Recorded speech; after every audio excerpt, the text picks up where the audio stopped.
Kembali lagi di Prime Time News, pemirsa. Bang Mustar, tadi kalau kata Bang Noel itu Ganjar tidak diundang karena dalam tanda kutip anti bola. Kemudian kalau dari Bang Effendi menilainya skornya 1:5 kalau dilihat dari intensitas kebersamaan Prabowo Ganjar dengan Presiden Jokowi. Bagaimana tanggapan Anda?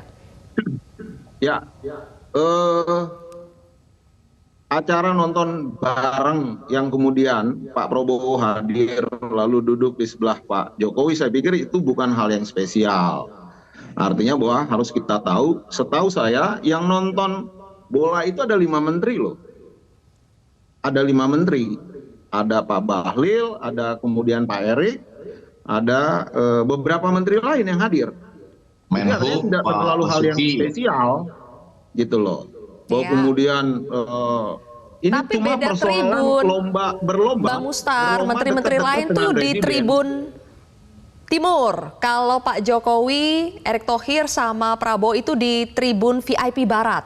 Beda dengan menteri lain. Iya, tapi yang Pak Jokowi, kemudian Pak Basuki, Pak Prabowo, Pak Erick Thohir itu di tribun timur, sebaliknya tribun barat itu yang beda berbeda. Tribunnya, Saya Bang cuma Mustar. mau memberi informasi aja. Betul, ya artinya pertama tidak ada yang spesial, artinya banyak menteri yang hadir. Kecuali lain hal kemudian hanya satu menteri, Pak Menhan Prabowo yang hadir, itu tidak. Lalu kemudian terkait soal bahwa Pak Ganjar anti bola, saya pikir itu salah besar. Noel harus lihat, harus betul-betul periksa, dan Pak Ganjar itu suka dan hobi bola. Dan saat pertandingan kemarin kok happy, kok nontonnya nggak ada masalah. Ini persoalan kemudian cara soal pilihan. Pak Ganjar menurut saya the best.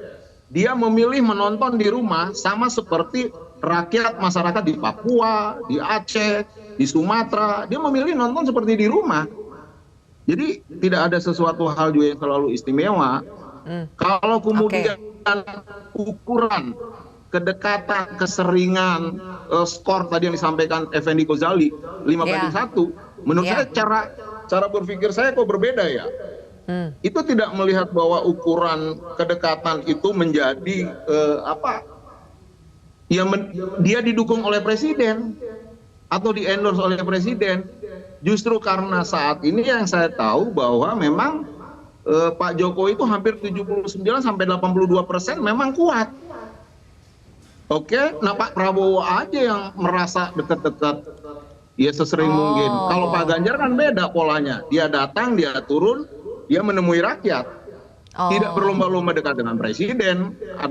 Jadi kalau gitu Prabowo-nya ya yang berusaha untuk nempel ke presiden.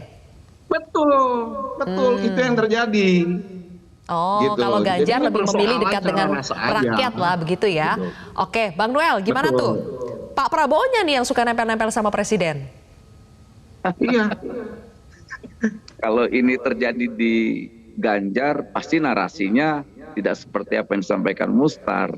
Pasti dianggap bahwa Ganjar pasti didukung Pak Prabowo, didukung Pak Jokowi. Nah, karena saya pendukungnya Pak Prabowo, saya yakinkan bahwa apa yang dilakukan Pak Jokowi kemarin menunjukkan keberpihakan Pak Jokowi sebagai pendukung timnas.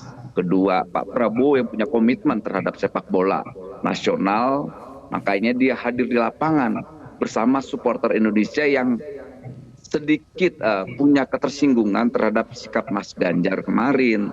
Nah, makanya saya melihatnya ada kekhawatiran jika Mas Ganjar diundang kemarin di Senayan soal keamanannya Mas Ganjar, karena yang dikhawatirkan nanti malah bukannya nonton malah marah lagi. Supporter bola itu kan, supporter bola hari ini kan pada marah kemarin dengan Mas Ganjar, dan itu akan dibuktikan dengan sikap mereka misalnya kayak begini, saya tidak akan perasaan Mas Ganjar aja, dan itu mereka pastikan nanti di 2024 nanti. Makanya itu salah satu pertimbangan Pak Jokowi. Kenapa diambil Pak Prabowo? Karena Pak Prabowo dilihat punya komitmen terhadap sepak bola Indonesia. Apa bentuknya? Dengan dia mengirimkan para pesepak bola Indonesia yang terbaik ke Qatar, dilatih ke Qatar. Kedua, membuat pertandingan-pertandingan bola tingkat kampung.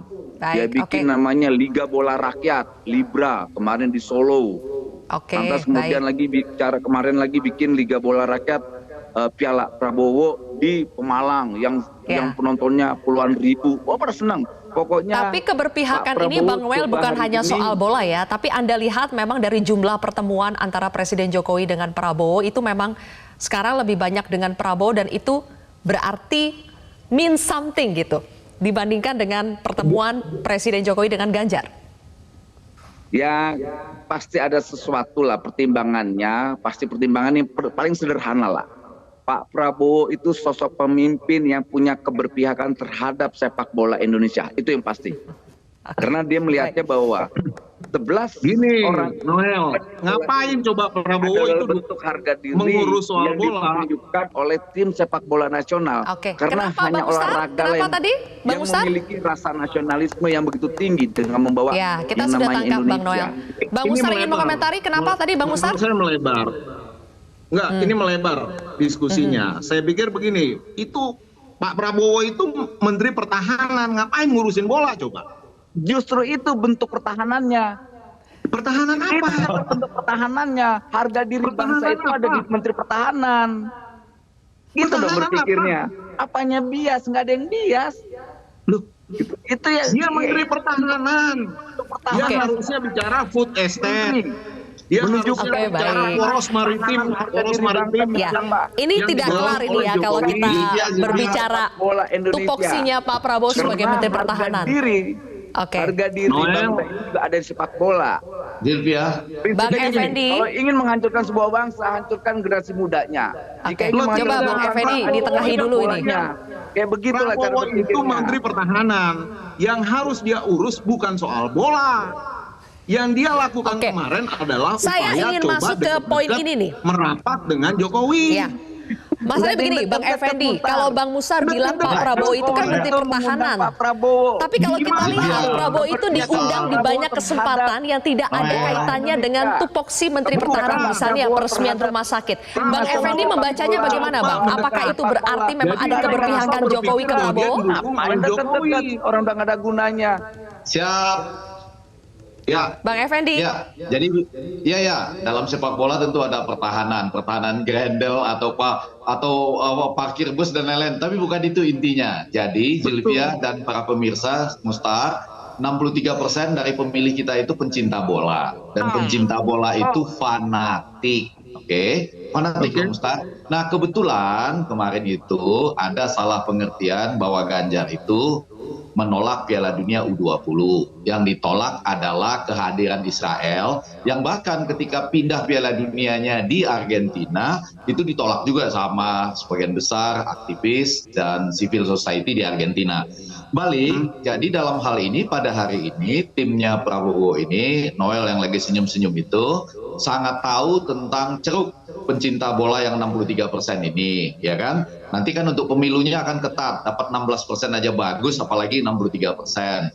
Maka direkapitulasilah apa yang menjadi kemarahan rakyat karena kurang mengerti pada waktu itu, dan sekarang mereka menjadi leading. Sehingga barangkali ada 3 kurang lebih persepsi publik yang ingin dicapai oleh tim dari Noel dan kawan-kawan. 1, pemersatu, yang kedua penerus legasi Pak Jokowi, yang ketiga ditambah dengan orang yang paling memperhatikan sepak bola. Jadi bukan soal pertahanannya, tapi dikaitkan dengan anak muda dan mengangkat nama bangsa di panggung dunia. Nah, sekali lagi tidak usah tersinggung. Yang jauh lebih penting sebetulnya adalah menciptakan narasi baru bagaimana Ganjar misalnya punya kekuatan dalam konteks otentik tadi, sambil juga menunjukkan bahwa dia kemarin menelpon Indra Safri kok. Dia kemarin menerima kok tim SEA Games yang dapat medali emas. Dia nonton bareng kok, dan memang tidak lebih elok ke Jakarta karena itu pada hari kerja. Tapi karena waktu kita Sylvia, terbatas ada satu yang menarik kemarin, kalau boleh saya tambahkan. Kelihatannya Pak Erick Thohir kebetulan ada di situ, agak lebih banyak dekat ke Ibu Puan loh. Bukan ke Prabowo, Noel. Banyak foto-fotonya dengan Ibu Puan. Jadi saya kemarin itu melihat Ganjar nggak usah tersinggung, karena Pak Erick Thohir itu agak banyak foto-foto dan diwawancara bersama Ibu Puan. Coba tanya kepada wartawan yang hadir di sana gitu.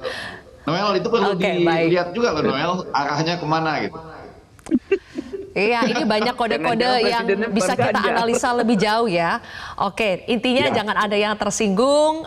Masih banyak panggung-panggung politik yang mungkin akan tercipta ke depannya, masih dinamis sekali. Jadi kita tunggu apalagi kejutan-kejutan berikutnya. Terima kasih Bang Mustar, Bang Noel, Bang Effendi, terima kasih sudah bergabung bersama kami di Prime Time News hari ini.